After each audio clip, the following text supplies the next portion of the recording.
Hello, everyone, and welcome to tonight's matchup between the visiting Havasu Heat and your Palm Springs Power. Casey Dill is on the verge of his 600th win as the manager of the Power. Last night, the Power fell 8-3 to the Havasu Heat. It was a little bit of a bullpen game after they clinched the #1 seed in the CPCL playoffs. They will be facing the Inland Valley Pirates this weekend in a best-of-3 series. But let me bring my partner in here, Justin Lee. And Justin, you were at PA yesterday for Game 1, and there were some odd substitutions from both sides, but it looks like now the lineup for the Power, we'll get into in just a minute, is a little bit more what you'd expect from Casey Dill. Yeah, I think the only reason why Casey Dill did what he did yesterday with having a lot of his non-so-usual guys in the lineup is because he wanted to give them playing time. This is not a conference game. This is not a PSCL game. So he doesn't really need to have that focus on having the main guys play in a game like this. But they are out there today, most likely because he wants them to start getting ready for that CPCL playoff matchup this weekend. Who knows what will happen tonight? He may throw in some subs just to give them some rest as they go through the rest of this week. And then Friday comes up, final regular game of the season. That also is kind of up in the air depending on what we have. But again, trying to get these guys ready and locked in for playoff time. Yeah, absolutely. And, depending on the score, when he decides to make those subs, we'll see who exactly it is and when in the game it will be. But let's give the lineup first for the visiting Havasu Heat. Batting first, the center fielder, number 7, Aiden Markovich. Batting second, the shortstop, number 22, Brendan Semin. Batting third, the right fielder, number 36, Carlo Garcia. Batting fourth, the catcher, number 1, Jake Cook. Batting fifth, the third baseman, number 9, Jackson Barnett. Batting sixth, the first baseman, number 21, Caleb Eisenhower. Batting seventh, the designated hitter, number 17, Jager Baldwin. Batting eighth, the left fielder, number 20, Corbett Freeman. Batting ninth, second baseman, number 8, Israel Gendera. And on the mound will be number 37, Riley Whitlow. And for the Power, Angel Landazuri is the starting pitcher. And we're about to get pitch number 1 here this evening. The sun is setting behind Mount San Jacinto as we speak. It'll be maybe 20 minutes until the field is completely engulfed in shade. First pitch right down the middle for strike 1. Yeah, we should have a treat today with Angel Landazuri up on the mound. This is a guy who has played a lot of the non-conference games this season, throws a ton of strikes on the board. A swing and a miss, and there's strike 2. My mentor and colleague actually used to call games when he was at UC Riverside, and against Tulane he had a great day. He had 8 innings pitched and 13 strikeouts back, and they were really good back then. Fouled back, it's still 0-2 count. Yeah, I think that lands 4th all-time in terms of single-game records. I think there's at least 2 other pitchers in front of him that have 15 Ks in one game, but that's a landmark win for a guy who has consistently thrown strikes. We're talking about a guy who has one of the best K per walk ratio at UC Riverside. He has 38 strikeouts to 7 walks in a single season when he was there. There's ball 1.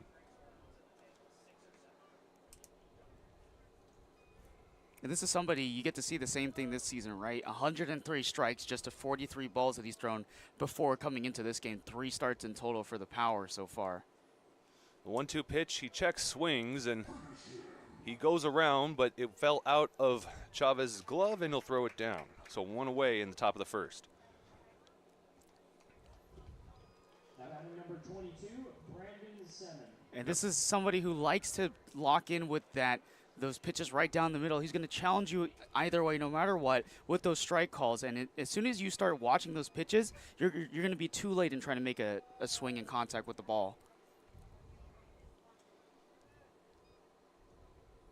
And is there a right-handed pitcher, and because of the way this infield is kind of shaped, and their strike 1 kind of benefits right-handed pitchers, because the mound, if you're facing the outfield, the center of it is kind of towards the right, so lefties have to make the ball cross over more just to get in the strike zone. The 0-1 pitch. There's strike 2. So starting out ahead in the count 0-2 back-to-back at plate appearances. And again, you get to see why he doesn't care about throwing balls. He doesn't care about the hitter's mentality. He cares about just getting strikes in the zone. Hits that over the head of Mark Kirkland. Dalton Thomas into right field. A one-out single for Brendan Semin. Now at number 36, Carlo Garcia. And here's right fielder Carlo Garcia. This is a pretty good hit. A little bit late on the swing there, but able to push it to right field. Just a little bit late. Took an 89-mile-per-hour fastball pitch that came at the lower part of the strike zone, read it with his eyes, brought the bat right to the ball, and got a good piece up for the first hit of the day. And the top of the lineup is the same from yesterday, so worked yesterday for the Heat. There's like, if it ain't broke, don't fix it. Markovich, Semin, Garcia to start off. That's going to be a slow chopper over to Cato Kleiman at short. He throws it to Dalton Thomas at second, and the relay over to first for the double play, and it falls out of Mark Kirkland's glove. He lost it, and it went into, and it looks like it may have hit Carlo Garcia. And that's, he's down. He's down in foul territory past first base. I think the ball got away from Mark Kirkland, and it hit the runner Carlo Garcia right in the you-know-who region. I missed that because I just looked at, I was looking at Kirkland when he stuck his glove out, and I blinked, and the next thing I see he fell down. So the saying, you blink and you miss it. Well, I missed it, and his coach is over there just checking on him. He kind of went down on the ground right after that ball got to Mark Kirkland's glove, and then he crossed over home first base, and then he just basically lay down on the ground like he got shot by a sniper. Yeah, right now we're going to see if he'll go to second on that, or if it's a throwing error by Dalton Thomas. No official ruling yet. He's down on one knee. He was sitting up before. He's able to kind of hoist himself up on his own power. Mark Kirkland now jogging over to the dugout. They're calling a pinch runner here for him. We'll see. He's also Mark Kirkland's also swapping out his glove. So maybe something happened to the glove.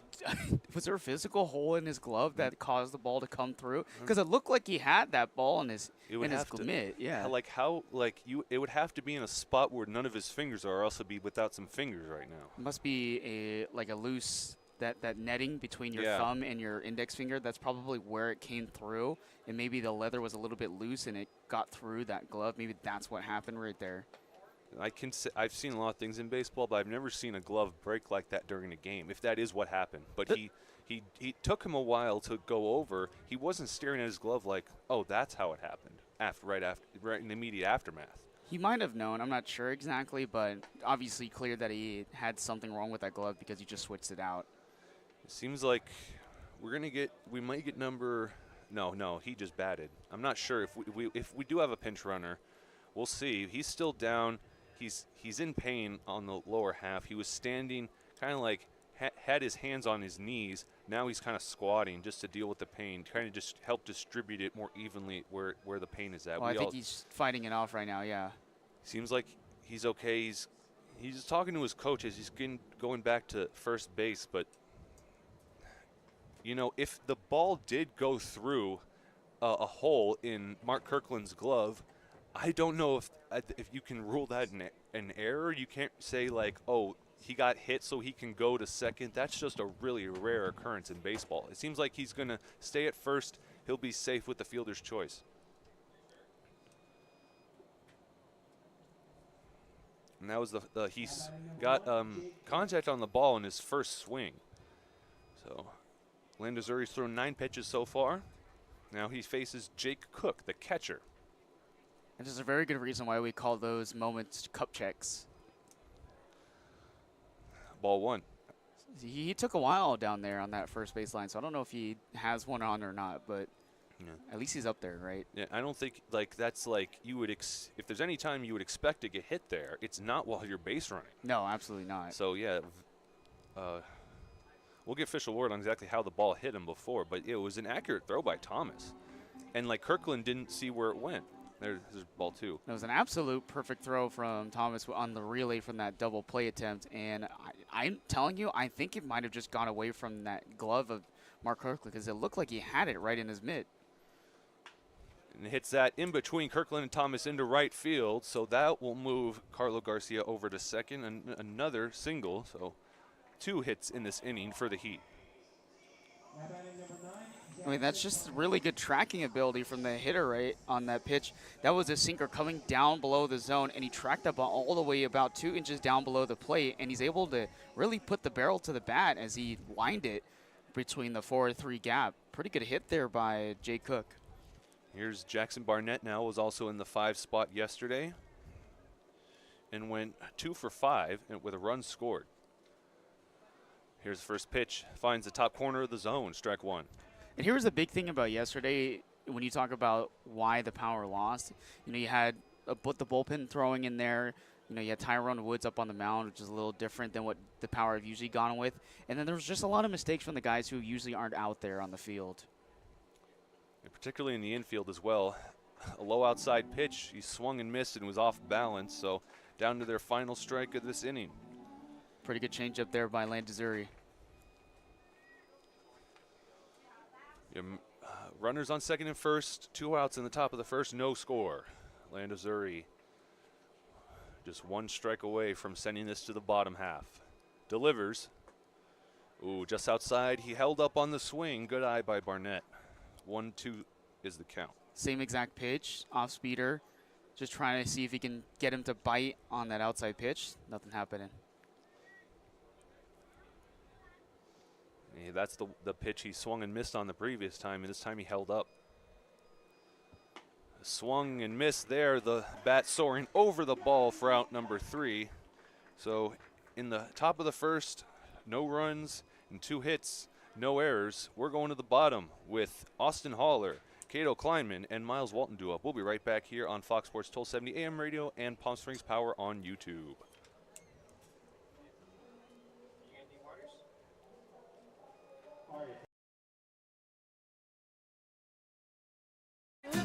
Family setting, you know, we come and we get into conversation, and it's comfortable here is what I guess I'll say. It's comfortable. The hot cocoa has whipped cream and sprinkles in the whipped cream in the hot cocoa. Very family oriented. You know, they cater to the kids. They got the coloring books and crayons, and they have kid-sized stuff about almost for everything that you would want. So young and old, everybody can enjoy it. It's the best. Made from scratch memories. Elmer's.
All right, welcome back. It's the bottom of the first inning. There's no score. Here's the starting lineup for the Power.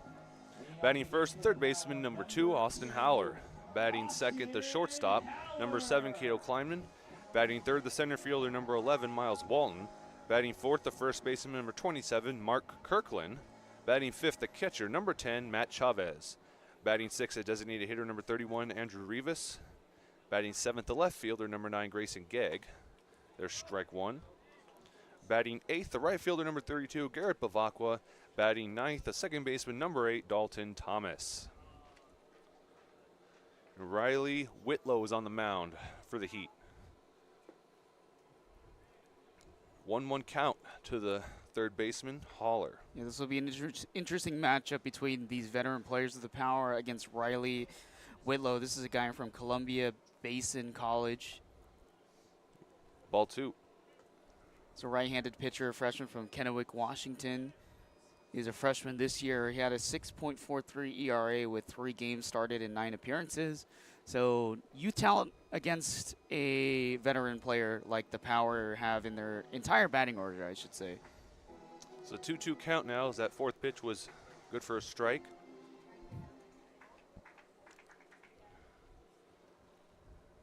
Righty on lefty matchup. Haller swings. That's a slow chopper in the infield. Whitlow's going to scoop it up, and he's going to run over and tag first base himself. He turns on the Jets and does not need any help from the first baseman, Eisenhower. 1 out in the bottom first. Nice little play there, and I think Haller also thought it was going to be, it would look like he wanted a defensive swing right there, just to foul out the ball, and he got surprised when the ball actually stayed in play right there. But a good defensive job there by Riley Whitlow, able to keep his eye on the ball, but able to speed up when he needs to get to that bag. There's the first pitch to Cato Kleiman. The ball soars out of the glove of Cook. 1 ball, no strikes. Yeah, 1 U on in the score sheet is not something you often see, but we saw it right there. Usually the first baseman would be ready. He just said, no, I got this. Ball 2. Putting the team on his back, we should say, right? Yep, and the napkin is blowing in the infield. It's like those tumbleweeds you see. Do you ever feel like a plastic bag? No, I don't want to. I'm sorry. Strike 1. It must be a pretty miserable life. It's just a plastic bag, Charlie. I know. They might have carried your groceries at one point. What if there's foul ball. What if I get digested by a bird or like a sea creature? Okay. We don't need to go that crazy. 2 balls, 2 strikes. Cato Kleiman fouls that off down by the Power dugout. Same count that Austin Haller grounded out on. There's another foul ball, goes right to the green photo booth. Yeah, I think whoever's down there at the photo booth looks like some of our colleagues. Gonna have to be careful because that's the second one that's pretty much gone in that area. Yeah, it's Jack Smith and looks like Tyler Bloomer, who he technically was only hired for part of the year, but he still wants to come out. He's a local kid and he likes to support the team, so we applaud him for coming, even though he's not necessarily asked to be. Full count, and there's strike 3. That was inside, and Cato Kleiman does not look happy with that call.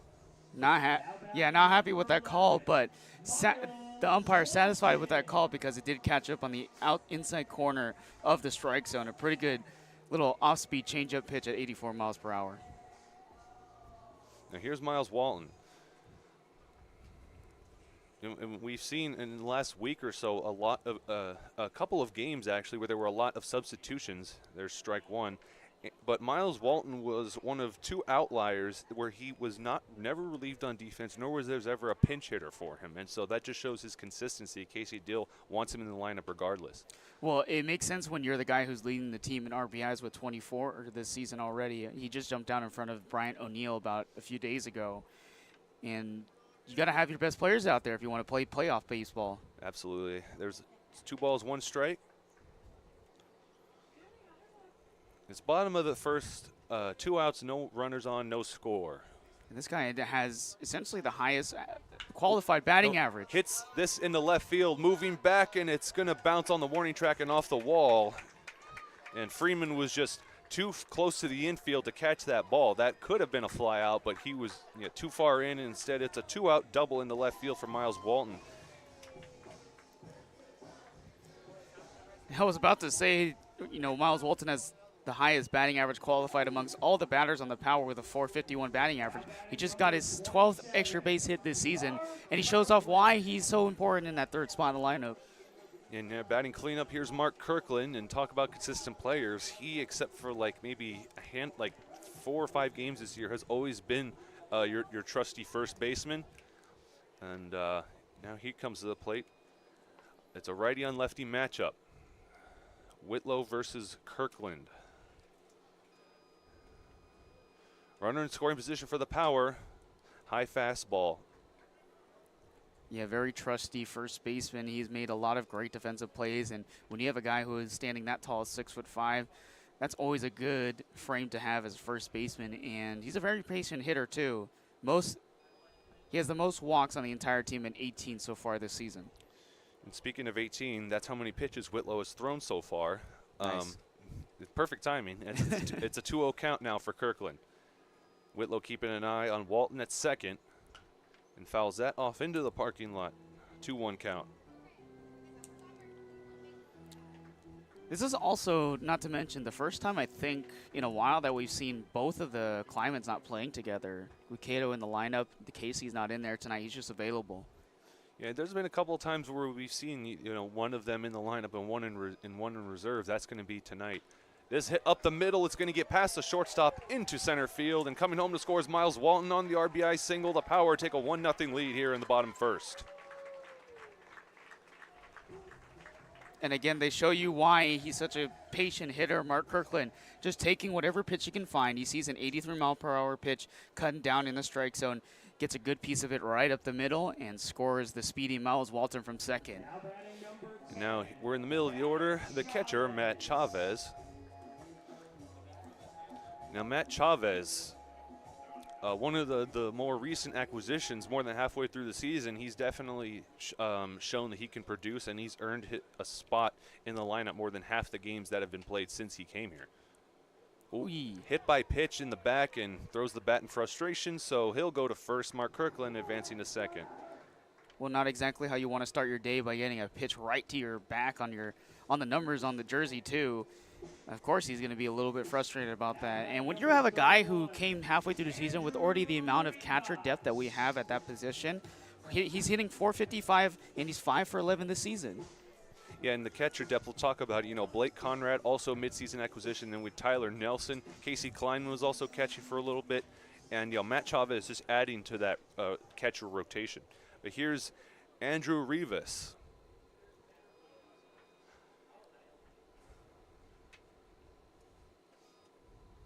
Ball one inside. It could have been a pass ball. Cook getting in front of it, though, not allowing it to go behind him. You got to be careful, too, because we talked about it a lot this season. Mark Kirkland having that sneaky speed at the bases, has 10 stolen bases this year. So Whitlow is going to have to keep a close eye on Kirkland there at second base. There he goes. Oh, he's taken off, and he didn't even pitch it before he threw it, and it's a bad throw. It bounces in the infield past him, and so it'll be a stolen base for Kirkland, then advancing home on the E1, and advancing all the way to third on that same error as Matt Chavez. He did not move to steal second, so another run comes home. It's 2-0 Power. And you see what he did. We alluded to it. His speedy ability, he recognized that the pitcher wasn't looking at him and caught him sleeping. Goes to second, forces the pitcher to make a bad throw on the opposite side of the mound, and the ball gets away, and he's able to get in there for another run.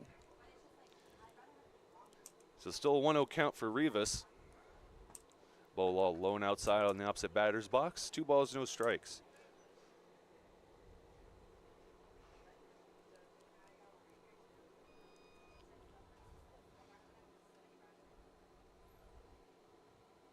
Hits it, just past the shortstop into left field. That's going to bring home Matt Chavez. 3-0 Power, a 2-out single. Just another great piece of hitting. Hits it the opposite way, 84 miles per hour off the bat, late swing. But that's a good sign there for Andrew Rios to get that hit because, so far since he came onto the team, he's been hitting 2 for 12. Now he's 3 for 13. Trying to bring up that stat and, lock in that spot as a power hitter. Here's Grayson Gegg. Takes ball 1 outside. We had the MLB All-Star game yesterday, and we had some colleagues amongst us watching that. It kind of went the same way as the PSCL versus Power All-Star game with the walk-off, and so the parallels that was what Steven and I were talking about. Yeah, very similar in some ways, except the fact that the All-Star game tried the new system this year, which was the swing-out, which honestly I actually really liked.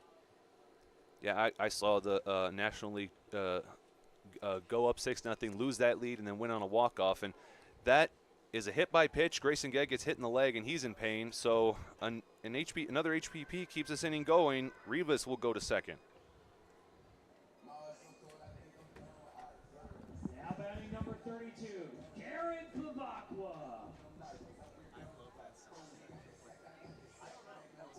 And Garrett Bavacqua, right fielder. Now, interesting story here because Garrett Bavacqua came in when Hudson Myers was on a little bit of a sabbatical. And, never mind. Yeah, I just saw something in the infield. My apologies. Yes, so Hudson Myers was on a bit of sabbatical. Garrett Bavacqua comes in. He wears number 32, which was Myers' number. Now Myers is going to be wearing 38 for the time being. So Gracie, for what I saw there was Miles Walton going out for Grayson Gegg. I thought maybe wait, is he pinch running? But no, that can't be. He's in the lineup. So, so Grayson Gegg, he's a little bit banged up, limping a bit, but he's going to stay at first. And here's Bavakwa. Fouls off the first pitch. You're starting to see how, just the difference of the veteran guys who have been playing for most of the season and what their ability to do in strike first in the first inning. We didn't really see this from the other players that were playing for the Power yesterday. And now the Havasu Heat are starting to see a big surprise here because I'm sure they weren't expecting something like this to go that way here in the first inning. Kind of the opposite from yesterday. This is hit up the middle. That's going to be another base hit. It looks like it will drive in a run, and it will. Coming home to score is Andrew Rivas. Advancing to third is Grayson Gegg, running at full speed even though he got hit in the leg. So that RBI single makes it 4-0 Power in the bottom first. And they only scored 3 runs yesterday. We're not even through the first, and they've already exceeded the total runs they scored yesterday. Yeah, exactly. Exceeded the amount of total runs like you talked about, and just getting soft contact hits, getting good hits, nothing too powerful, nothing too soft, just getting the right bat to the ball, good speed, less is more kind of hitting. Oh. And that soft contact, a 5-4 put out to retire Garrett Pavakwa. Dalton Thomas gets the ground out, fielder's choice, but in 1 inning, the Power were able to put up 4 runs. We're going to the top of the second with 6, 7, 8 due up for the Havasu Heat. We'll be right back here on Palm Springs Power YouTube and Fox Sports 1270 AM radio. Somewhere down there is you. And just like us, you're an amazing Palm Springs vacation home. I bet we have a lot in common. Elevated, yet down to earth.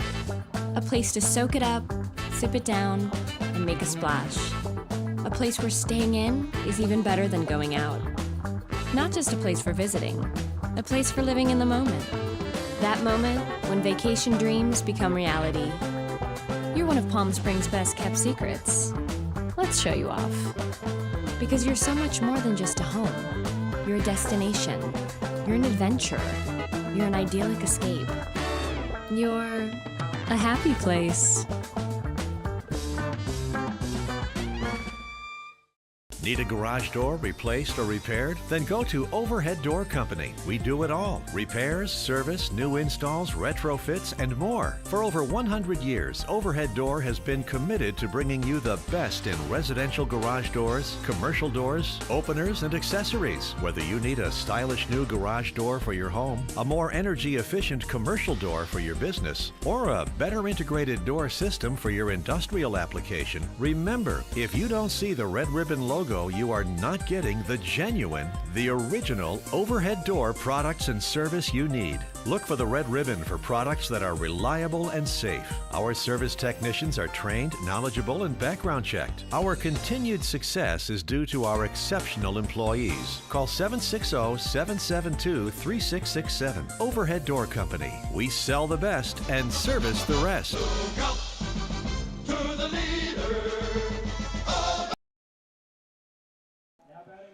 Welcome back. You're listening to Palm Springs Power Baseball on Fox Sports 1270 AM radio and Palm Springs Power YouTube. I'm Charlie Gonzalez here in the Agua Caliente Casinos booth with Justin Lee. We're in the top of the second now. Havasu Heat trailing by 4. Due up Caleb Eisenhower, Jaeger Baldwin, and Corbett Freeman.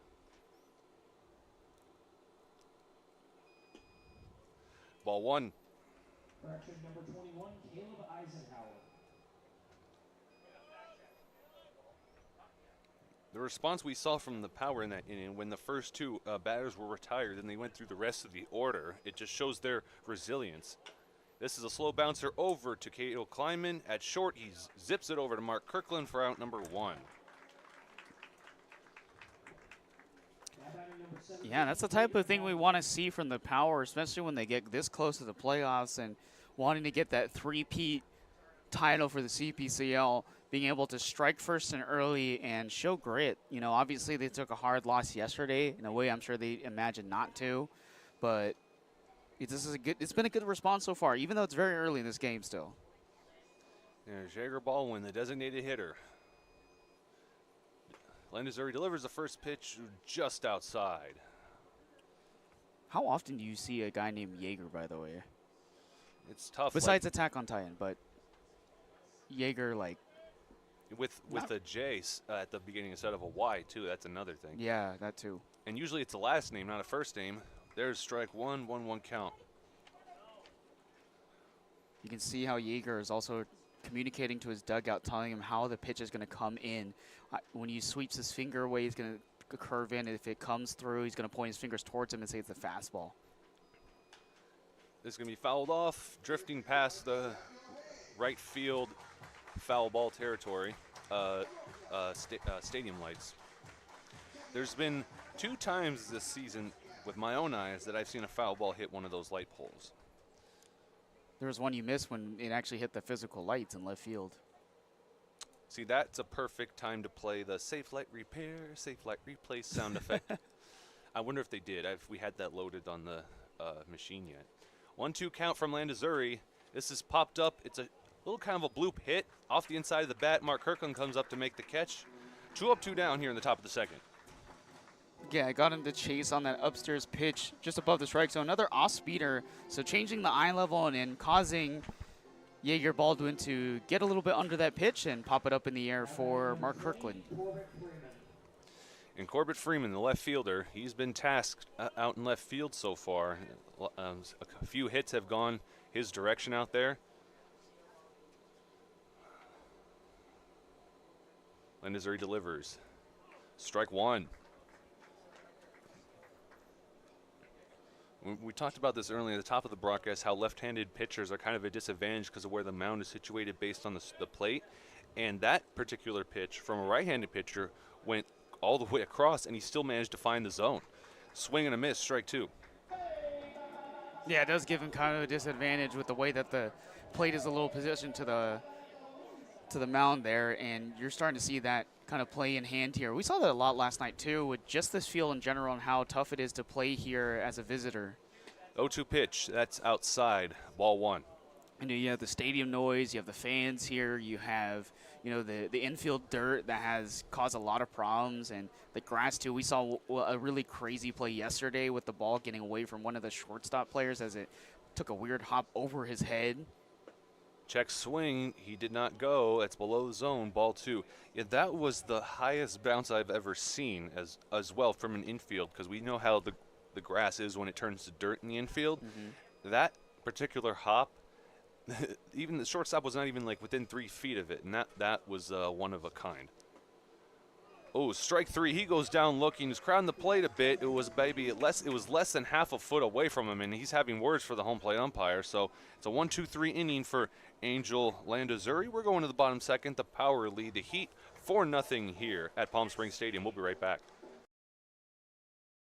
Building your business is no small undertaking, and you need the right team by your side. Whether you're just getting started or expanding nationwide, Pacific Premier Bank is here to support your business every step of the way. As your trusted banking partner, we can help guide you down the right path with customized solutions designed for your business. We'll help you achieve the success you deserve. Pacific Premier Bank. Let's build your future together.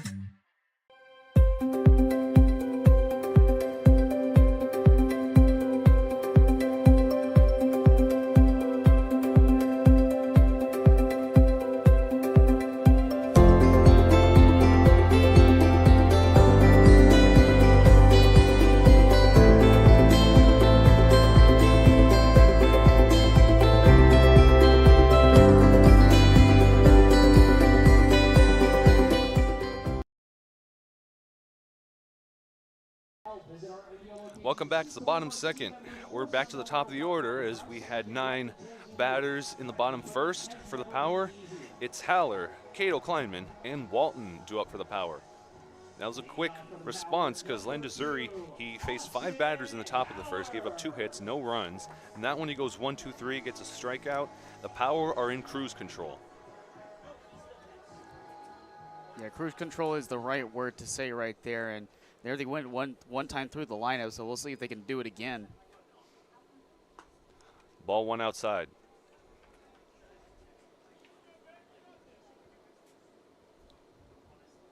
And Whitlow had a good start to the bottom first. He retired the first 2 batters. It got an unassisted tag out at first and then a strikeout, but since then there was a couple of hit by pitches and The throwing error that resulted in a run coming home and another runner advancing to thirds. He just wants to find the groove he was in when he started. And it's also really tough when you have to play against a lot of these guys who are in their junior, senior years, even graduate students. They have good ability to read the pitches, have a good understanding of where the box is.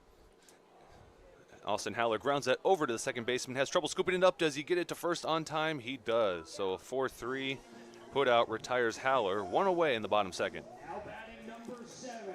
Almost was there at first base with his foot getting down on the bag, but a good play between Gandara and Eisenhower there. And Cato Kleiman struck out looking in the last inning. Takes the first pitch and that's inside, nearly hits him. Ball 1.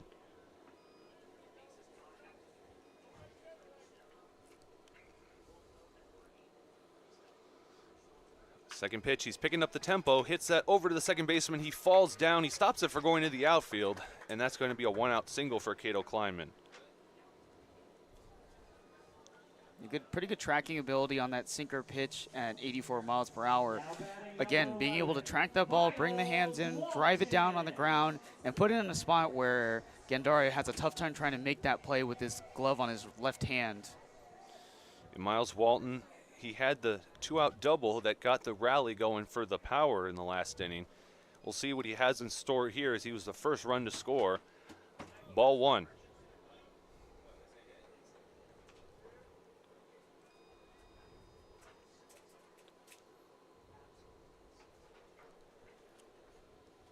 For nothing here in the bottom second with 1 out, Power lead.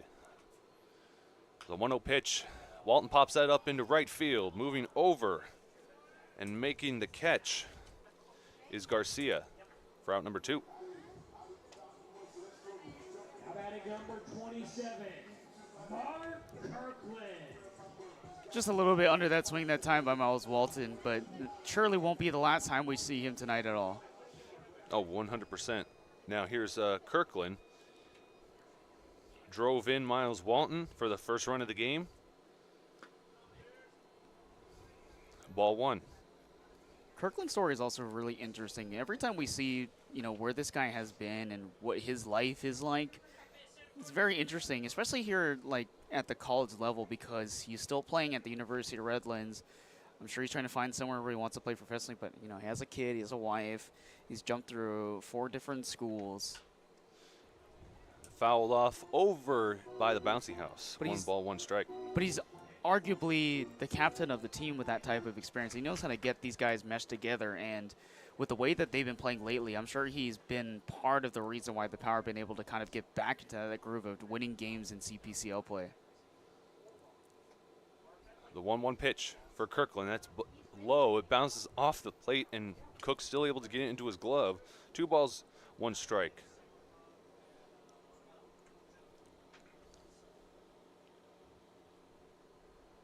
Whitlow doesn't want to take too much time. Finds the zone there. 2 balls, 2 strikes.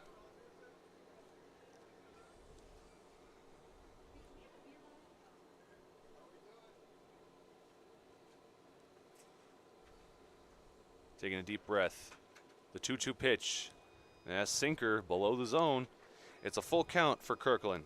He also likes quality hits, and it makes sense. The guy worked at In-N-Out from 2016 to 18. And there's ball 4. This inning will continue. A 2-out walk puts Kirkland at first, and Cato Kleiman advances to second. Number 19 walk of the season, and again, showing off why he's been so patient this season, just taking pitches and being able to see what he can find. That veteran experience is so key for a team like this. Matt Chavez hit by a pitch on the only pitch he has received thus far from Whitlow. He advanced to third on that throwing error by Whitlow and then came home on the RBI single by Rivas. There's the first pitch. Outside. Ball 1. And as much as it hurts getting hit by a baseball like that, if you can score a run after getting a hit by pitch, you're probably happy either way. He was a little frustrated, but I'm sure he was happy when he rounded and came back to the plate. Yeah, once the pain wears off, you forget how frustrated you were. In most instances, some batters are still upset. And there's 1 ball, 1 strike. especially in the majors when the pitchers are 100 miles per hour. It doesn't matter if you end up scoring a run. That hurts. Oh, yeah. Imagine taking a ball from Aroldis Chapman on the back when he's at his highest level. 1-1 pitch outside, and there's a wild pitch. Cook going over to field it. Both base runners will advance. Kirkland to second. Cato climb into third.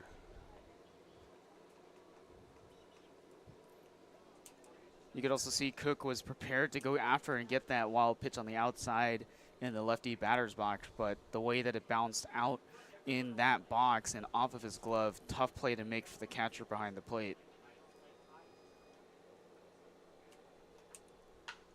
Hits that. Oh, it goes fair. It's going to get just past Barrett at third. 1 run comes home. It's Cato Kleiman, and Mark Kirkland comes home too. It's a 2 RBI double for Matt Chavez. It's 6-0 Power in the bottom second with 2 outs.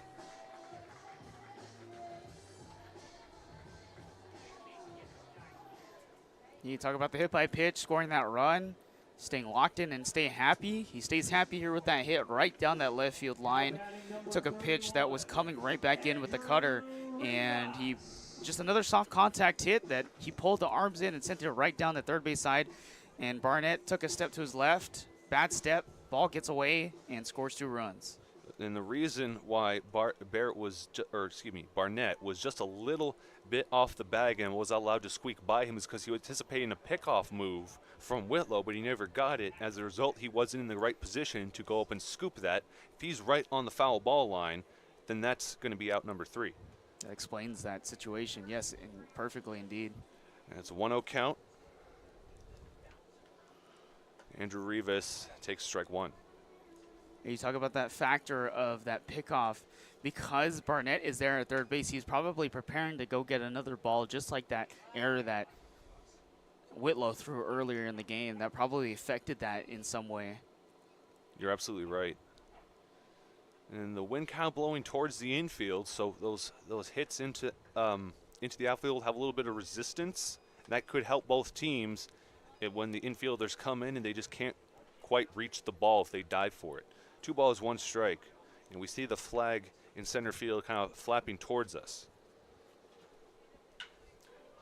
Hit into right field. That's got some carry on it. Where is it going?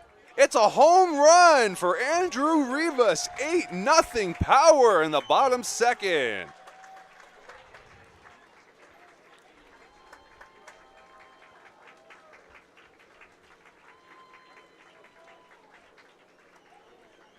Absolutely smashed that ball to right field. Same place like his first time around the bases.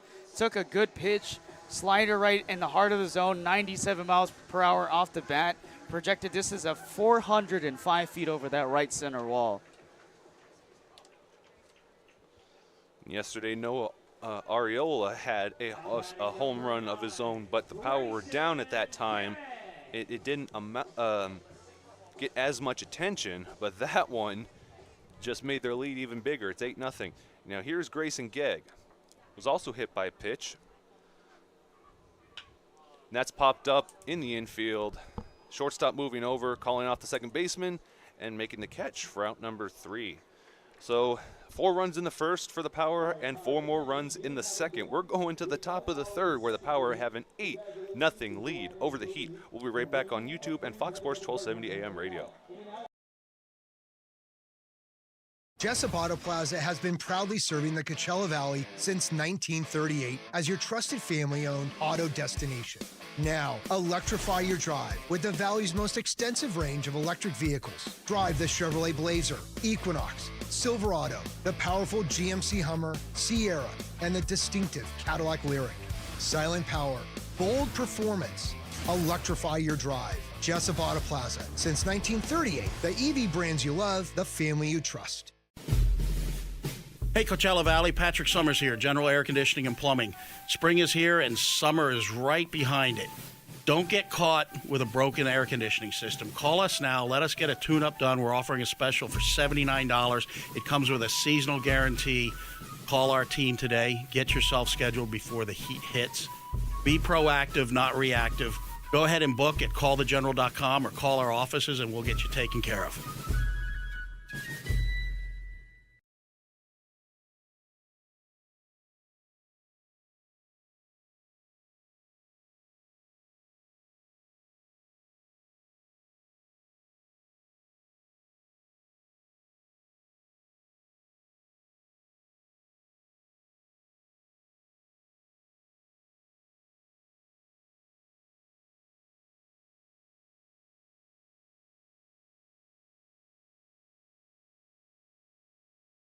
Welcome back. It's the top of the third. The Power knocked in 4 more runs in the bottom second. And Justin, you have word on exactly the distance and the speed off the bat of that home run by Andrew Rivas. Yeah, total of 405 feet off of the bat, 97 miles per hour off that swing. Very good hit into right center field. Second one of the year by Andrew Rivas. And here's Israel Gandera in the bottom of the order, who will lead off for the Heat. We're going to be 9-1-2. Landazuri still on the mound for the Power. No, go ahead. Either way, it gets pretty tough once you get into these situations. You're up 8-0 for the Havasu Heat. They're going to have to start getting hits against a pitcher who has been pretty much locked in since that last half inning. 100%. He had 16 pitches and 2 hits in the first, and it went 1-2-3 on 11 pitches in the last inning. So he's definitely getting more comfortable. And here comes the first pitch to Gandera. Strike one. Havasu already have some guys warming up in the bullpen too. It's hard to see from the distance the number because the kind of the gold trim, the gold outline, the number, it's a little bit of a darker shade on their black uniforms. So no balls, 2 strikes to Israel Gandera as he fouls that off.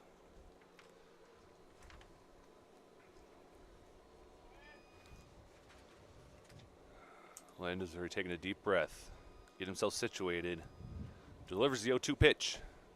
Ooh, just up high, ball 1. Just missed the plate about 2 inches off of the outside too. And Havasu Heat, I think, may be the only team that travels west to play the Palm Springs Power, except for, of course, the Utah Labs, who we opened against. Usually most of the teams are west of the Power in California. There's a foul, gets a piece of it, so he'll stay alive with 1-2 count. And Havasu is just past the California-Arizona border. Kind of on your way to Flagstaff from here. A 1-2 pitch. Hit right over to Dalton Thomas at second. Takes a bad hop. He gets it in his glove anyway for a 4-3 put out. 1 away in the top of the third. I think Havasu is actually, if you take the 10 freeway here and just go eastward, I think you can pretty much hit it within about 4 hours. Maybe. Maybe I looked at the map wrong. I thought it was a little bit further north than where. It might be a little bit north, I think. Once you get to Arizona, it's a little bit north of the city. I know I took the 10 all the way to Phoenix for the Vikings-Rams playoff game. I don't remember passing through Havasu back then. This is hitting to right field over to Bavakwa, and he makes the catch, moving back with his arm completely outstretched. 2 up, 2 down in the top of the third. It's a pretty well hit ball on a slider, 90 miles per hour off the bat, but stays up enough for Bavakwa to cover some ground and get a catch over his head. We also have Ryan Hoogdorn.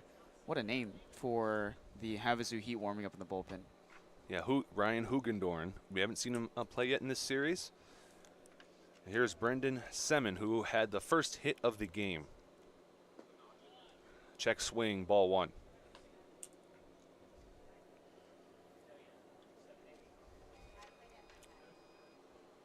Yeah, pretty much the only team that travels west, like you talked about with the Utah Labs that had to travel here way early in the season. But they travel west, or southwest, I should say. That's hitting the right field once again towards Bavakwa. He's moving over to his other side and makes the catch for out number 3. So another 1-2-3 inning for Angel Landazuri. He reduces his pitch count again for the second inning in a row with just 8 in the top of the third. We're going to the bottom with 8-9-1 due up for the Power. Bavakwa, Thomas, and Haller. We'll be right back on YouTube and Fox Sports 1270 AM radio. For 20 years, our family's mission has been simple. It all starts at Stuffed, where exceptional service meets bold flavors. Every crust, a masterpiece. Cocktails crafted to perfection, and an atmosphere that brings family and friends together. Stuffed pizza, dine-in or takeout. Savor and enjoy at our 2 locations. Quality, service, family legacy, it all starts at Stuffed. Whenever you find yourself hungry for something real, simple, and true, we're here for you. That's what a hamburger's all about. Monster Shakes, the best ice cream creations in the desert and only place in the world that serves all 10 flavors of Dole Soft Serve. The winner of the best soft serve and smoothies, home to the world's best date shake and other fun creations like ice cream nachos and the cotton candy burrito. For a limited time, come in and try your luck. Any soft serve that weighs exactly 16 ounces is free. Monster Shakes in Palm Springs and Cathedral City, facing the Mary Pickford. Franchise opportunities available too. Monster Shakes, a delicious mess. Welcome back. It's the bottom of the third. Whitlow still on the mound for the Heat. Bavacqua, Thomas, and Haller do up in the bottom third. Justin, do you want to tell the listeners what just happened in the inning break that was kind of funny? Well, I'm doing color commentator today, and I did PA announcer yesterday. Steven is the guy who's on PA right now, and Kobe, just our marketing intern who they were doing the trivia, said my name by accident. Yeah, and he knew he messed up because after that he didn't even say, let the people know what they've won. He just said Justin and then went completely silent. Almost went over to the PA mic and went to say, sorry, Kobe, my job's the color guy today. So no balls, 2 strikes for Bavacqua. Ball 1. And we've seen this happen to both pitchers so far today several times, where they go ahead 0-2 in the count, and then their third pitch is ball 1. It's a recurring trend for both Landazuri and Whitlow. There's ball 2. And that just tells you that they're kind of testing the hitters right now, trying to see where they're going to swing at what type of pitches. You've gone through already 3 halves of an inning already, so you're starting to start to narrow in those pitches and figure out what type of pitches that these hitters are going to go after. Now it's a full count, so the patience of Bavacqua to work the count to full and not swinging any of those that were all outside. The payoff pitch, fouled off. He'll stay alive at the plate. Bavacqua, as of late, has been very good for the power. We talked about the big win against the Inland Valley Pirates, the second game of that doubleheader over the weekend, or over on Monday, when they won 5-4. He got the go-ahead single. He was 4 for 5 with a stolen base and 2 RBIs. Hits that into left field, is going to get over the head of Barnett and Semin. And throwing it in is Freeman, so a leadoff single. That's the first of its kind today for the power. Now hitting number 8, Dalton Thomas. And if you see how well Bavacqua is just seeing the ball right now, now he's 2 for 2 with a single. That continuous multi-hit game that streak is continuing for Bavacqua here. And Dalton Thomas, there's to take strike 1. His first plate appearance had the runner ahead of him tagged out on a fielder's choice.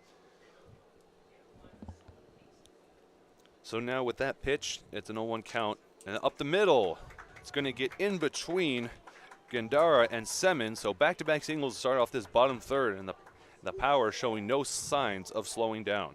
No, absolutely not. No signs of getting their foot off the pedal in this situation. And Dalton Thomas shows you why he's able to get actually a very decent hit. He got jammed up on that swing, 70 miles off the bat, so that tells you he didn't really have a good read on that pitch, but he's able to keep the bat in the same path as the ball and put it right up the middle. You know, as I was saying before that hit, Whitlow now totaling up to 60 pitches, but the pitch on that, now it's at 61. And we're back to the top of the order with Haller.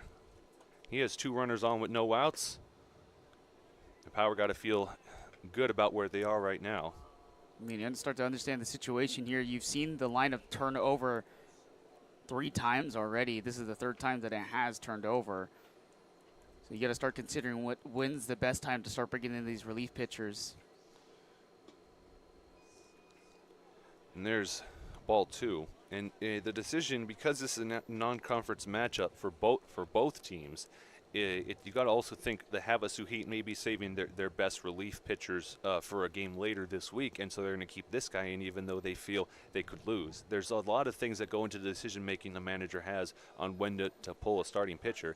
3 pitches, 3 balls for Haller, 1 more, and we have loaded bases with no outs in the bottom third. The Power are leading 8-0.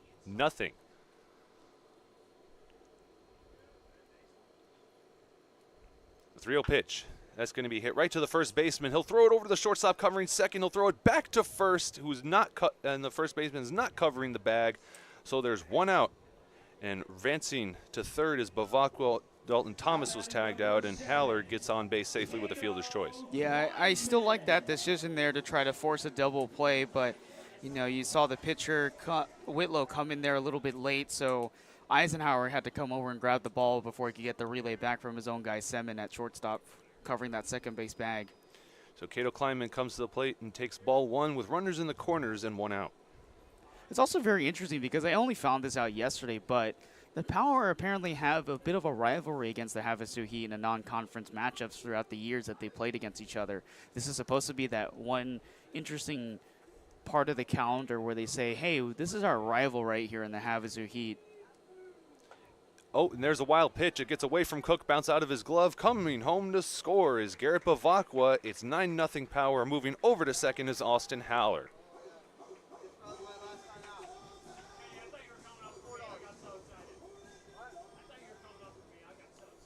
So we're one out away from every fan in attendance getting the free dessert coupons to local McDonald's restaurants. They're really fast to getting that coupon too, huh? Yeah. You know, the last two times the staff were supposed to get them too, and I forgot to ask. I'm really disappointed I didn't get to go get a sundae. You can have mines. Okay. I hope we have the same taste in ice cream. Two balls, one strike. The choice is either you get a pie, a cone, or a sundae. Which one are you taking? Oh, man, I had a sundae before. The apple pies. Underrated. They're underrated. They're pretty good. Ball three. I'd take that too. If this was a coupon for the McFlurries, I'd take an Oreo McFlurry any day. M&M's for me. Ah, okay. Just because they're colorful, it makes everything look like more tasty. Fair enough. So Cato Kleinman has a. You can have that one. Are you sure? Yeah, of course. All right. I have 3 of those things. Oh, you did. You've been just holding on to them as this because it's not fair because you live closer to the restaurants that this is good for. I'm not, so that actually makes sense why you're holding on to them. You're not in any hurry to use them. Don't tell my boss. 3-1 pitch that's fouled off. It's a full count for Cato Kleinman. Yeah, pretty interesting that we even talked about the rivalry here. There is a bit of history between these two teams over the years, and they always play it like they are rivals. Yesterday, it was kind of like that with the amount of energy we saw from the Havasu Heat when they started getting runs in. Another foul ball. And staying alive at the plate is Cato Kleinman. Yeah, because they're not in the same conference, and they play at the very end of the season. It's almost like some of those rivalry week games in college football you see between non-conference foes like Florida and Florida State. And a couple other matchups. USC Notre Dame. That's a good one. That's another good one, yeah. Bouncer over to the second baseman. He throws it over to first for out number 2. Advancing to third, though, is Austin Haller. So it's basically just a sacrifice grounder there by Cato Kleinman, who we've seen that from him a handful of times this season. Either it's a sacrifice bunt, sacrifice fly, or just a sacrifice hit, basically. Now here's Miles Walton. 1 for 2, had a 2-out double that began the 4-run inning in the bottom first, then flew out to right field in the last inning. Takes a high fastball up and away. You know, we've seen Whitlow throw that changeup pitch sometimes tonight, and every single one of those pass ball or wild pitches, because of that changeup, he hasn't found that good control of that pitch so far. And he hits us in the left field, and it's going over towards Freeman, and it carries enough to get to him, and that is the end of the inning. The Power tack on another run, though. It's 9-0 after 3. So we're going to the top of the 4th, where the Power are sitting comfortably. You're listening to Palm Springs Power Baseball on Fox Sports 1270 AM and YouTube. Everyone knows good things come in 3s, like Dave & Buster's Eat, Drink, and Play combo for just $19.99, including one mouth-watering entree, a refreshing beverage, a $10 power card, and a whole lot of fun, which means you enjoy a delicious meal for under $10. Oh, look, that's 5 good things. Good things come in 3s at Dave & Buster's with the Eat, Drink, and Play combo for just $19.99. Buy online or in-store today.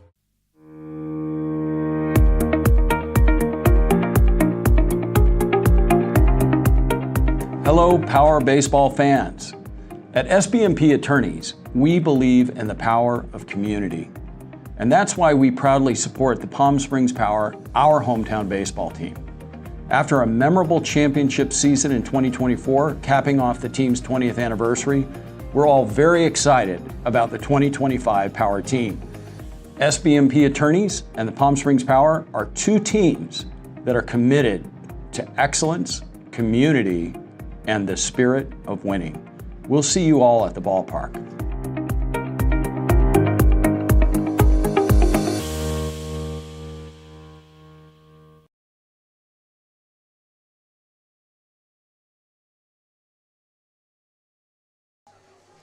Top of the fourth we go. Landazuri still on the mound for the Power as they have a 9-0 lead over the visiting Havasu Heat. It will be 3-4-5 due up for the visitors, Garcia, Cook, and Barnett. Now, Landazuri on that two-game doubleheader against the Inland Valley Pirates was at UC Riverside, where he used to play, so it's kind of like going kind of a trip down memory lane. And you were there. You were calling it with Steven in that press box. How was it? Oh yeah, it's a very nice campus indeed, and the stadium is a little bit newer. Almost looks kind of like Palm Springs Power Stadium, except they have some chairs that have the seat come down basically. But a newer, this was so funny because I did a little research on the stadium. I thought they had renovated the stands, but they only renovated the walls with the padding and a taller wall, and that was it. They just changed the color of the stadium. But it's a pretty nice stadium in a nice spot. And UC Riverside shares the city of Riverside with California Baptist, and pretty soon they're not just going to be regional non-conference foes, they'll be regional conference foes, as California Baptist will soon join the Big West. But here's Garcia waiting the first pitch. Takes strike one. How weird is that when you see a team move into a new conference, and You're telling me I'm a UCLA fan. Yeah. So it's a 0-1 pitch. Or it's a 0-1 count, excuse me, for Garcia. Fouls that off.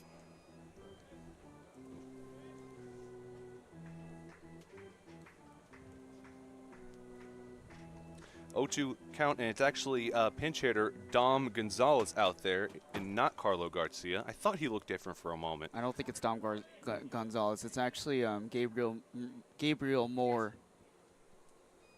Oh. See, I thought, okay. Yeah, if it's number 11, because we just had someone point to our the roster here that's posted in the wall of the press box. Yeah, it's number 11 out there, so it's a 1-2 count to, let's find out. You are right, Gabriel Moore. You are correct. Fouls that off, so 4 pitches. He stays alive with a 1-2 count.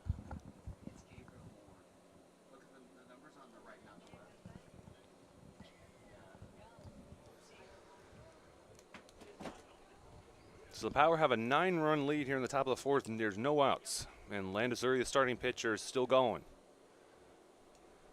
So yeah, Gabriel Moore takes ball 2. And yeah, Carlo Garcia, he was on deck when the top of the third came to an end on Brendan Simmons' flyout, and so he didn't get to come to the plate again. I think that'll be it for the night. For him, we'll see if Moore goes into right field in the bottom. 2-2 pitch, that's going to get over to Dalton Thomas. He drops it, falls out of his glove, and it's a bad throw over to Kirkland. Doesn't get anywhere near him, and that ball rolls into the dugout. So by rule, the base runner will go to second. So the first base runner for the Heat since the first inning. Yeah, I don't exactly understand. It's a little hard to see where he tried to make that decision. And obviously it was a tough one there, but when you see the runner down there at least 3 feet away from the first base bag, you just got to pull the ball down, eat it up. Don't force a bad throw to your first baseman. And that's exactly kind of what happened there as the ball went into the dugout and moves the runner over to second base on the ball going into the dugout. Yeah, so that's an E4 by Dalton Thomas, and Jay Cook fouls the first pitch back. No balls, 1 strike. Yeah, I will say that UC Riverside is a pretty nice campus, and going back to the topic of like how different it is with newer teams coming in, you've also got a handful of schools moving. You got Sac State moving into the Mountain West at some point eventually, playing FCS to FBS football eventually. Yeah, and Pac-12 as well. This is hit into left center field, kind of in shallow left center field, and the second base runner, that's Gabriel Moore. He decides not to move up. Weird decision. He had plenty of time to go to third, and so instead of a runner at third and first, it's just runners at second and first on that single. I believe Gabriel Moore kind of read that ball as a catch to Miles Walton, because he does have a lot of good coverage out there in center field. So he doesn't try to force it and go down to third base, because if Miles Walton does end up making that catch in center field, then obviously he's got to go back to second.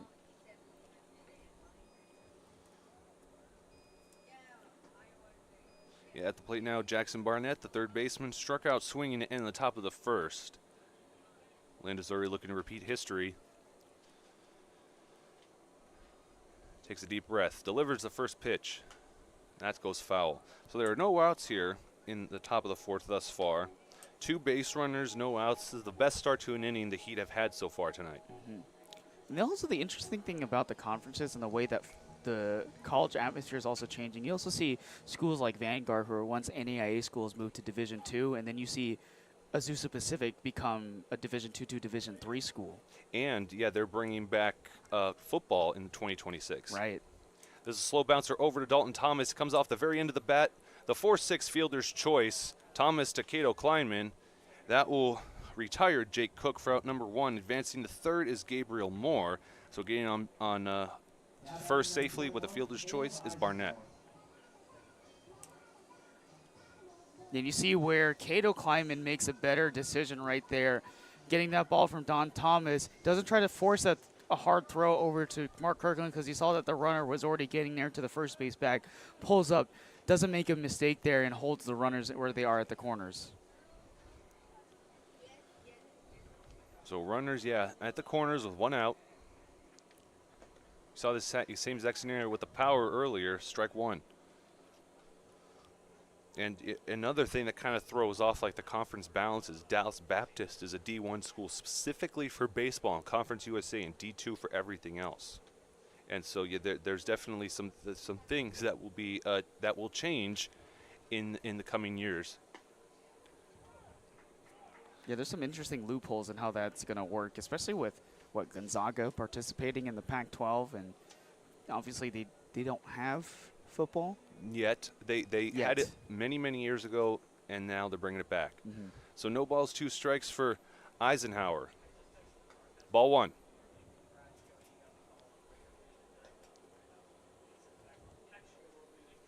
In California, because it's such a large state too, there are like 3 or 4 conferences that teams in this state are from, and so you have them kind of bouncing around, just kind of once their agreement with that conference is done. Swing and a miss. Caleb Eisenhower goes down on strikes. 2 outs in the top of the 4th. And right now, if you're the Heat, you have a chance. You have 2 runners on. You do not want to strand them when you're down 9-0. No, if you want to come back into this game too, you've got to start getting some runs in here if you want to come back and complete a non-conference sweep against your rival. Yeah, and you have Gabriel Moore at third. He's the first Heat base runner to get to third. Here's Jaeger Baldwin. Swings and misses. That was inside. That was probably going foul anyway if he made contact on it.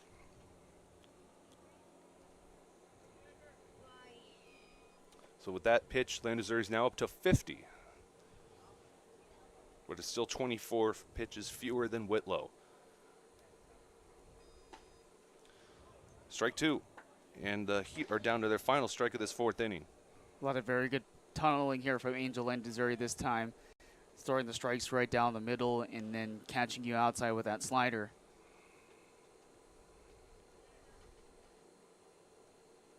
The 0-2 pitch.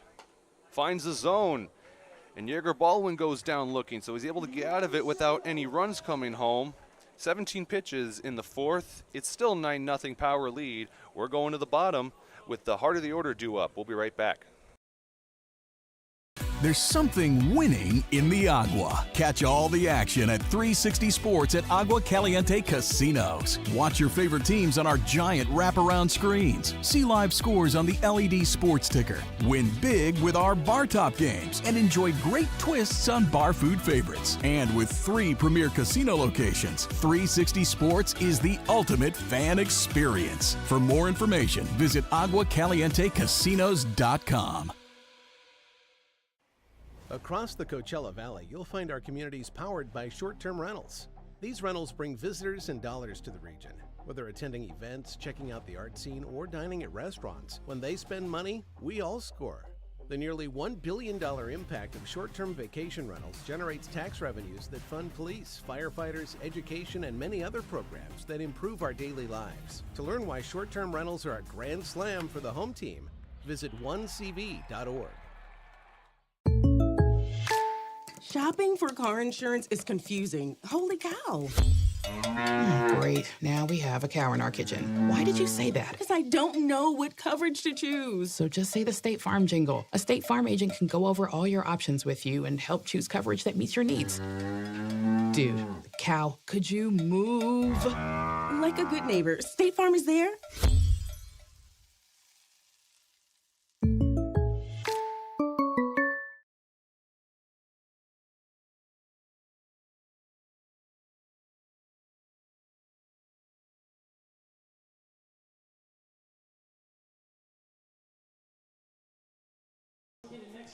Bottom of the fourth we go. It's Kirkland, Chavez, and Rivas due up. And we have a new pitcher on the mound. It's number 30, Ryan Hugendorn. Starting pitcher, Riley Whitlow, is done. Here's the final line for him, as he's in line for the loss. 3 innings pitched, 74 pitches, 1 walk, 1 strikeout, 9 hits, 9 runs, all of which are earned, and 2 hit by pitches as well. Yeah, you start to switch it up a little bit here for the power and give him a different look from the Havasu Heat. So Hugendorn comes in here in this situation to see if he can try to hold down the line just a little bit here. It's a guy from Los Medanos Community College, 3.52 ERA in 6 appearances through 7 2/3 of an inning. This is the same school that also plays in the conference against Butte Community College. So up north, this is a product that is going to see if he can try to get something here against the power. He's still warming up, and that relay in the warm-ups from the catcher to second base goes past the shortstop, and second baseman is there, but game's not in play, so it doesn't matter, but that throw was way off. And here's Mark Kirkland, who has 2 runs scored, has a hit and a walk, and 1 stolen base. It's a very productive night so far. Very productive night. 2 runs scored tonight. Hugendorn is 6'5", 194 pounds as well. So we're talking about frame versus frame right here. Yeah, 2 really big guys facing each other. It's a right-handed pitcher against a left-handed batter. Ball 1. You know, it's really funny when you see a funky name like Hugendorn. It sounds like something out of like a Key and Peele skit. It's all. I think it's, if I'm not mistaken, rooted in Old English. That would make sense. Because like, there's a lot of names in Harry Potter that are similar to that. That's the only thing I can compare it to. 2 balls, no strikes. Like Haggard? Or not Hagrid, but also like Dumbledore and I see. Something like that. Grindelwald. Hufflepuff. Slytherin. Gryffindor. What are you? Last time I did the house like quiz, I think I was a Ravenclaw, which I'm okay with, as long as I'm not Slytherin. I'm a certified Hufflepuff. 3 balls, no strikes to Kirkland. And the 4-pitch walk to start out this bottom 4th inning. They're just very patient on every single pitch of that at bat. And again, another reason why we get to talk about Mark Kirkland's ability to be patient at the plate. He draws another walk to make it 20 walks on this season. Matt Chavez, just like Kirkland before him, has 2 runs scored, is 1 for 1, has a hit, and came home both times because of RBIs by Andrew Rivas. The first one was an RBI single, and then it was a 2-run homer. So this heart of the order doing their job tonight. Strike one. Yeah, you talked about how well this power team has been hitting. This is what you can expect from them when the playoffs start this weekend on Saturday. It will be at the Inland Valley Pirates, but the exact time and location is still to be determined, so stay tuned into the Power social media to figure out when and where that will be. 1 ball, 1 strike. And you were talking about Cal Baptist earlier. Chavez is another Cal Baptist product. There's ball 2. When we first got the announcement that we got 2 new players, one from UC Riverside and one for California Baptist, my main thought was, okay, teammates for the summer and regional foes when college baseball starts. And local guys too. Yeah. This popped up in shallow right center. Looks like the right fielder's going to make the call for it. He holds off the second baseman. He comes up too late, and it falls out of his glove. And now both base runners are safe. Kirkland is at second, and Chavez is at first, and that's going to be ruled an error on the right fielder. Yeah, you could see that Garcia had some trouble when he came right in. Excuse me, not Garcia. Gabriel Moore comes right into that right field side, and he's just put his hands up in the air like he couldn't see the ball, and then the last second he saw it, tried to make a catch and couldn't track it in time to keep his eye-to-hand coordination as it got away from him. Yeah, it's just an easily avoidable mental mistake. Kept his eye on the ball. He did the right thing holding off the second baseman, but he stopped, and that is where the error occurred, as he got part of his glove on it, but it just bounced away from him. Ball 1. It probably doesn't help, too, when you just enter the game. He took place of Gabriel Moore last half inning when he took his at-bat, and now he's in the right field for the first time tonight.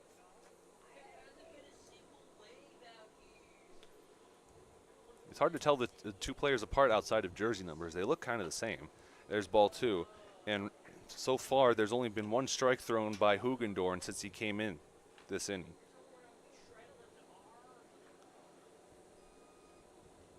Yeah, you said it. There's been a few times this season where we've seen a lot of these taller statured players have some control issues trying to, understand their body length, understand their ability to get that ball at the right angle and whip that pitch right into the strike zone. Looks like a timeout's called. Rivas stepping out of the batter's box. And, there have been a couple of tall pitchers that have gone the sidearm route where they kind of, reduce their height right by, half right before they let go of the ball. And it hasn't been done by any power pitchers. It's always been done by the visitors. There's strike 1. 2-1 count. Yeah, and that's kind of where that helps you as a pitcher who's pretty tall. We've talked about a lot. You can use the example of MLB pitchers too, right? Tyler Rogers is a tall player, but he uses that submarine slot to help him reduce that height that he has to be able to get the pitches accurately. Ooh, and that one almost hit him. That's a wild pitch. It goes past Cook, and both base runners will advance. We've seen this before, so it's a 3-1 count with 2 runners in scoring position and no outs in the bottom 4th. And the Power leading 9-0. Mark Kirkland 90 feet away from making it 10-0. And not just 10-0, but giving everybody some free dessert from McDonald's. Who doesn't love that? I'll take that any day, especially out here. Oh, 100%. So the 3-1 count for Rivas.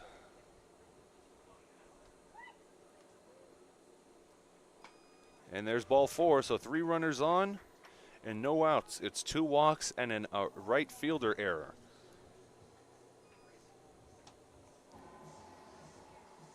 And the thing what's tough about those sidearm pitches is some pitchers, they dip at the exact same time they release the ball. The problem with that is you need to be able to look at your situation before you pitch it, and you will lose all command of the zone and control of the ball if your head goes low as soon as the ball gets released. And so when you're a sidearm pitcher like that, whether you're a lefty or a righty, you have to practice getting your head in the right position and then letting go of the ball. Yeah.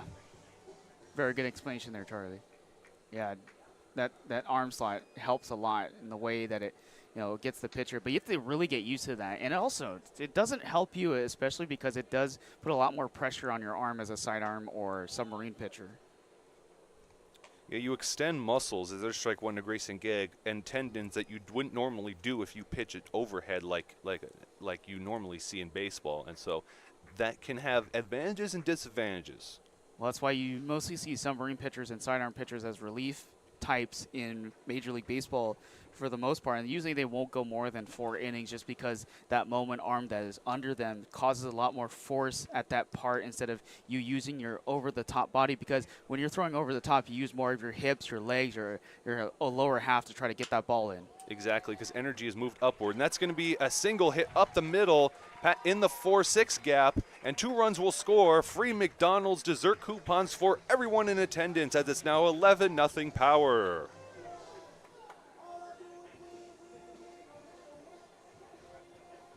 A great hit there by Grayson Gegg, who has also been somewhat pretty hot the last few games as well. We saw him in that first game where he had a couple of hits, an RBI in that first game against the Pirates. He gets a hit here, scores 2 runs, and gets everybody free Sunday coupon. And Bavacqua is 2 for 2, so if history is any indication in this game, we could see more runs come home during this plate appearance. And there are still no outs here in the bottom 4th. The Power looking to win a big one here. If you could say maybe a heat wave of runs. I see what you did there. You saw what I did there? I see what you did there. I understood that reference. Well, so it's ball 1 for Bavacqua.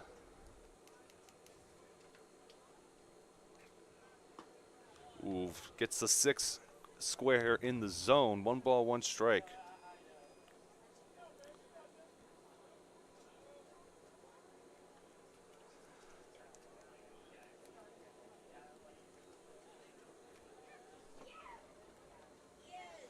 The 1-1 pitch finds the zone around the 9 square that time.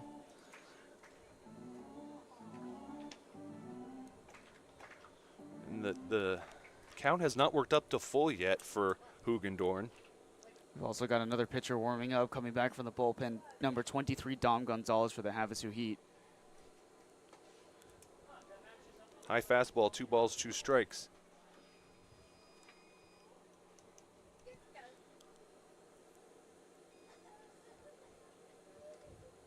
And this is what you want to see from the Power: unrelenting hits, unrelenting ability to force errors, unrelenting scoring runs in games.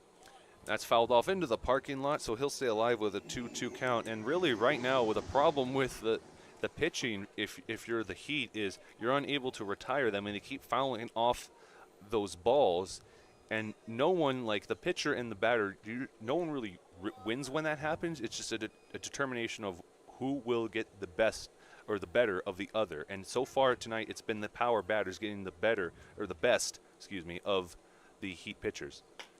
Well, ball 3. Especially Bavacqua, who right here with a full count here in this at-bat, but he's already 2 for 2. He's got another opportunity to get another hit here. Here's the first full count that Hugendorn has faced. The payoff pitch outside. So 5 batters come to the plate, and there are no outs. We have loaded bases once again.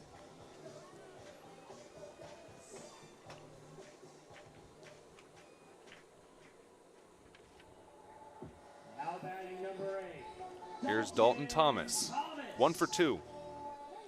The fielder's choice, and then the single in the last inning.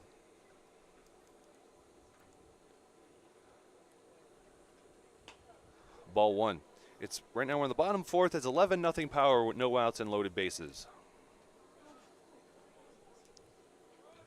You see kind of the inexperience still here from a lot of these pitchers so far. We saw Whitlow, like we talked about, he's a freshman in college. Hugendorn is a sophomore in community college as well.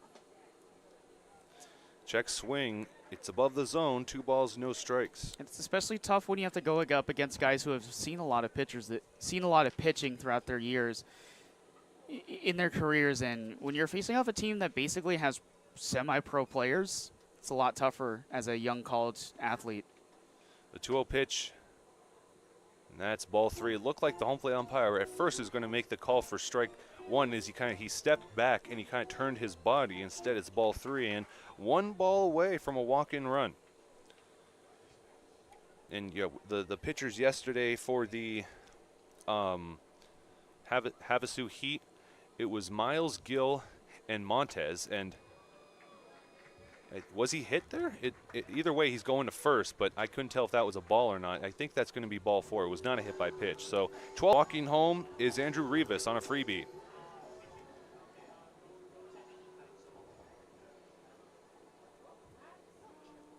Yeah, that looked like it did hit him there. I'm not exactly sure what happened, but I heard the glove also hit the ball there, so pretty interesting. Yeah, well, for now it won't be a hit by pitch. It will be a walk, and that is it.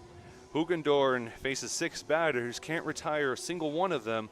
As the power tack on 3 runs, there's still loaded bases with no outs. We'll be right back after this pitching change. The Management Trust is a 100% employee-owned company.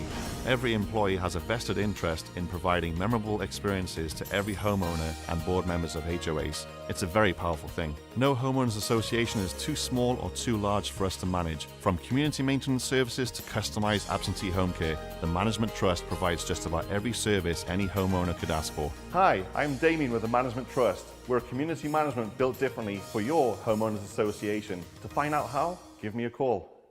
Outdoor living in the Coachella Valley is spectacular, and Tessera is the premier builder of outdoor living spaces in the desert. Nobody does it better than Tessera. From one end of this valley to the other, from Palm Springs to Rancho Mirage, Palm Desert, to Indio and La Quinta. For 35 years, we've created the ultimate in outdoor living pools and patios, so you and your family can enjoy each other. Live well. Live Tessera. Quality first. It's quite a philosophy to live by. But world-class ingredients are the foundation of great meals. And we wouldn't have it any other way. At Kaiser Grill in downtown Palm Springs, we believe you deserve the best. So whether it's dinner for 2 or a celebration with 200 friends, quality is our promise to you. Because quality is king. Quality is Kaiser.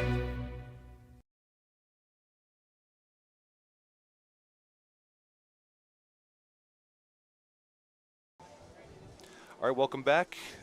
Dom Gonzalez, number 23, is now pitching for the Havasu Heat as Hugendorn doesn't get any outs. He has 0 innings pitched, even though he technically pitched when you score it. The innings pitched based on how many outs you record, which is 0, and then he has 27 pitches, 4 walks, no strikeouts, 1 hit, and we're still waiting on the runs and earned runs total as the 3 base runners are on there because of him. Gonzalez deals ball 1 to Austin Haller. Is he related to you in any way? I'll have to check with Ancestry DNA first. Okay. But he's the first person this summer with last name Gonzalez that spells it the same way I do. So maybe there's a chance. Long lost relative. 1 ball, 1 strike for Haller. And we went through the whole order in the first inning. We're in the 7th batter in this inning. There's still no outs. We could see extra plate appearances for the Power in this bottom 4th. 2 balls, 1 strike. Yeah, if Haller gets on base here, then we probably will, since he would be the first out if he does ground a ball here.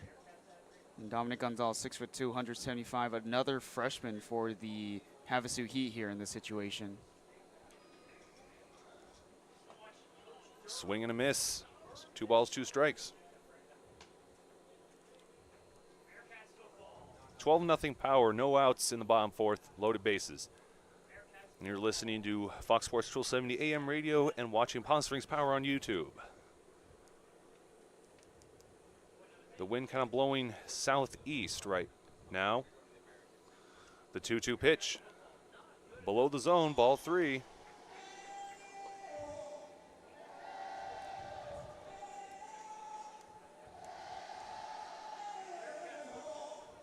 And Casey Dill he can taste that 600th career win as the Power manager. Hits it up the middle and trying to avoid getting the runner's interference. wisely is Garrett Bavacqua, and the sacrifice ground out to bring home the 13th run of the game is Grayson Gegg. So good job, Austin Howler. Now batting number 7, Cato Kleinman. Yeah, he gets himself an RBI sacrifice ground ball here and adds another run to the board. Yeah, every runner advances, so Bavacqua is at third. Dalton Thomas is at second. And Grayson Gegg now has his first run of the day. Cato Kleinman fouls off the first pitch.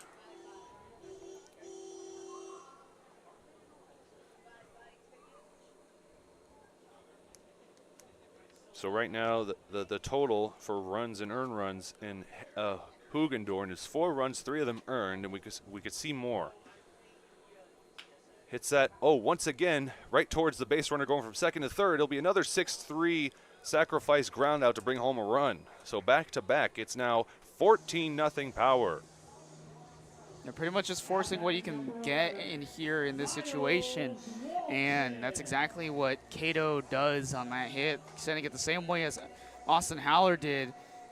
Sacrifice RBI ground ball and running up the score as a Power again. It's almost exactly the same. The base runner this time is Dalton Thomas. He kind of gets out of the way, goes a little bit inside to avoid getting tagged out for runner's interference, and goes to third safely. Deja vu, almost exactly the same. There's ball 1 to Walton.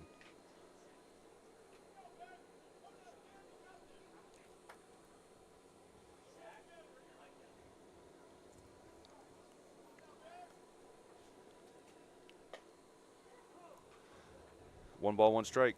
You know, the Heat 2 also have some interesting alumni from their program as well. We talked about how the Power have had some players. 2 of them in particular were drafted this year in the MLB draft, but one of those guys, Sergio Romo for the Havasu Heat, that's a name that if anybody knows for the San Francisco Giants, that's a pretty legendary name. So a lot of these teams in this, like the Coachella Valley, the Inland Empire, not just the schools they go to, but the summer ball teams they play with, there's a great level of production there in helping them get to the majors. As this is roped into left field and going over is Freeman to scoop it up. That's going to drive home the 15th run of the game. It's an RBI single from Miles Walton as Dalton Thomas scores.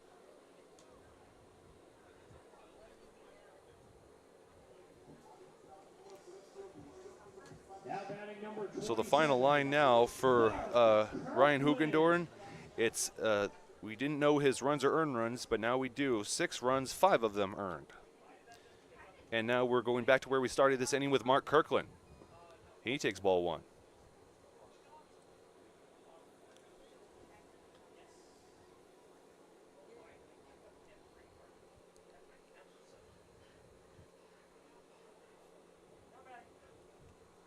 Kirkland taking his time. Oh, was he hit? Yes, he was. And the inning will continue with a hit by pitch. That'll advance Walton to second. Yeah, just almost a defensive swing there, and I guess it took a piece of him before he could come around with that check swing. So 11th plate appearance this inning. Here's Matt Chavez. There goes my scorebook. Yeah, some scorebooks, they don't have as much space. They have room difference than others, but you're going to be scoring to this game afterwards, so you can always reference mine. It's 15-0 in the bottom 4th. This could be the most dominant start to a game for the Power this season.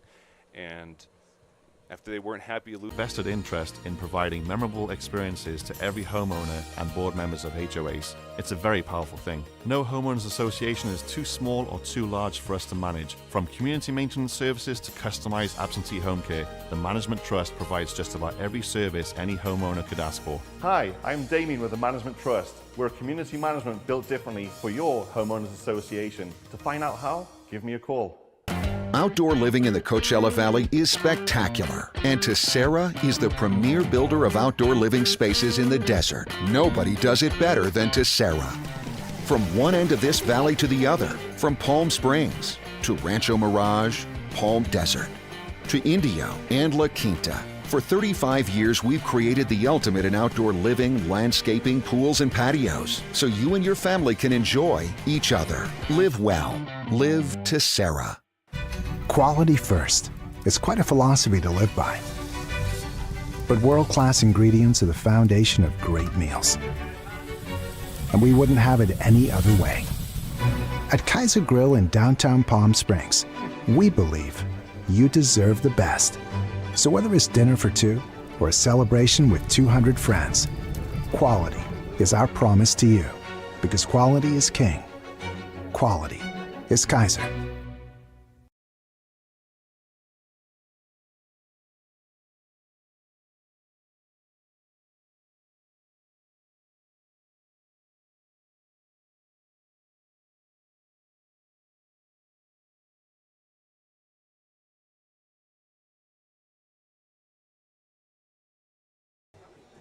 Welcome back. It's the top of the fifth. The Power hold a commanding 15-0 lead.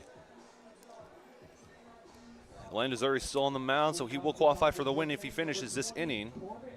And 8-9-1 is the part of the order that's due up for the Heat. Corbett Freeman, Israel Gendera, and Aiden Markovich. Landazuri, this is probably the biggest cushion that he's had in his Power career. Strike one.